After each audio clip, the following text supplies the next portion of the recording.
Kumusta po ba mga kaibigan? Ilang oras na lamang po magtatapos na ang 2023.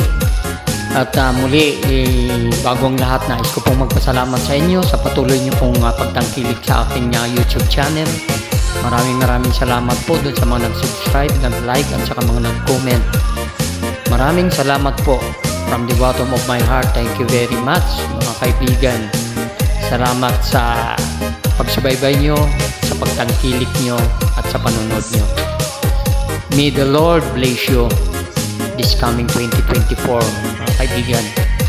At naway marami kayong natutunan sa aking mga vlogs, kasi ang vlogs ko naman ay isang maliit lamang po ako na YouTuber.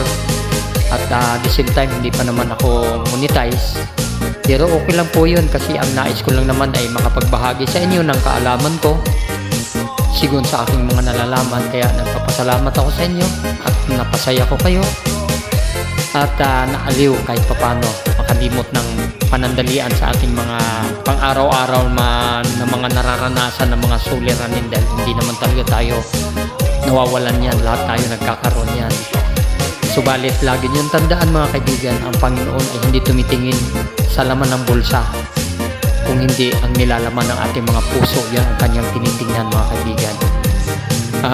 Kung tayo man ay naghihikahos, kung tayo man ay hindi sagana, okay lang po yun. Ang mahalaga, buhay tayo malusog, malakas at walang sakit. Alam niyo po ba, mas masarap sa pakiramdam yung wala kang maraming pera pero wala ka namang sakit. Yan ang gugustuhin mo. Marami kang pera pero ang sakit mo naman samot-sari, mga cancer, kung ano-ano. So mas gugustuhin mo pa yung normal na lang na pamumuhay, hindi po ba? Kaya muli, maraming salamat sa inyo. At dalangin ko sa taong itong papasok na 2024 ay marami tayong mga pagsubok na naman na sasalubungin, pero kayanin po natin yan, makakaya po natin yan. Kung nakaya natin ang mga suliranin na nagdaan nitong 2023, makakaya din po natin ang sa 2024, kasi andyan ang Panginoon lagi, nasa atin yan. Hindi niya tayo pababayaan. Oo, ang Panginoon nandyan lagi, nakikinig sa puso natin at isipin natin na hindi niya tayo iiwan. At sabi nga dito mga kaibigan, kung titingnan natin sa Holy Bible, ang chapter 41 verse 10, ang sinasabi dito ng ating Panginoon ay, "Fear not, for I am with thee. Turn not aside, for I am thy God. I have strengthened thee, and have helped thee, and the right hand of my just one hath upheld thee." So, ayan mga kaibigan, napakalinaw.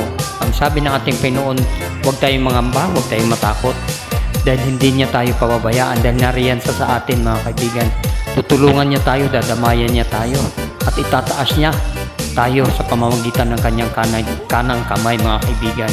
Hindi niya tayo iiwanan, hindi niya tayo pababayaan. At kung itutuloy natin sa verse 11, "Behold, all the fight against thee shall be confounded and ashamed. Ye shall be as nothing, and the mean shall perish that strive against thee. Thou shalt seek them, and shall not find the mean that resist thee.